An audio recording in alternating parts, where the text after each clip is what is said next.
ವಿಶ್ವಕಪ್ನ ರಣರೋಚಕ ಪಂದ್ಯಗಳ ಮಧ್ಯೆ ಇಂಗ್ಲೆಂಡ್ ತಂಡಕ್ಕೆ ಆಘಾತವೊಂದು ಎದುರಾಗಿದೆ. ಪಂದ್ಯಕ್ಕೂ ಮುನ್ನವೇ ಆಟಗಾರರ ಶೂ, ಜರ್ಸಿ ಹಾಗೂ ಟ್ರೇನಿಂಗ್ ಸಾಮಗ್ರಿಗಳನ್ನು ಕಳ್ಳರು ಎಗರಿಸಿದ್ದಾರೆ. ಪ್ರಯಾಣದ ವೇಳೆ ನಡೆದ ಈ ಕಳ್ಳತನದ ಹಿಂದಿನ ಕಹಾನಿ ಏನು? ಇಲ್ಲಿದೆ ನೋಡಿ ಕಂಪ್ಲೀಟ್ ರಿಪೋರ್ಟ್.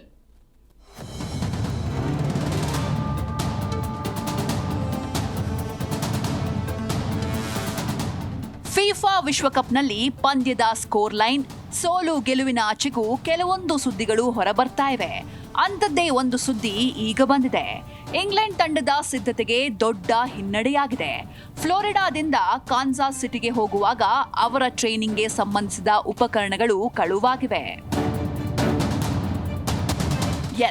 ಫಿಫಾ ವಿಶ್ವಕಪ್ 2026ರಲ್ಲಿ ಇಂಗ್ಲೆಂಡ್ಗೆ ಆಘಾತವಾಗಿದೆ. ಕ್ಯಾಂಪೇನ್ ಆರಂಭಕ್ಕೂ ಮುನ್ನವೇ ಸಾಮಗ್ರಿಗಳು ಕಳುವಾಗಿವೆ. ತಂಡದ ಶೂ ಮತ್ತು ಜರ್ಸಿಗಳನ್ನ ಕಳ್ಳರು ಕದ್ದೊಯ್ದಿದ್ದಾರೆ.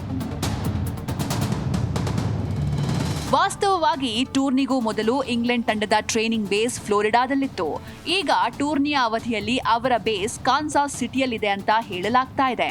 ಇಂಗ್ಲೆಂಡ್ ತಂಡ ಇಲ್ಲಿಗೆ ತಲುಪೋ ಮುನ್ನವೇ ಅವರ ಸಾಮಗ್ರಿಗಳು ಕಳುವಾಗಿರುವ ಸುದ್ದಿ ಬೆಳಕಿಗೆ ಬಂದಿದೆ.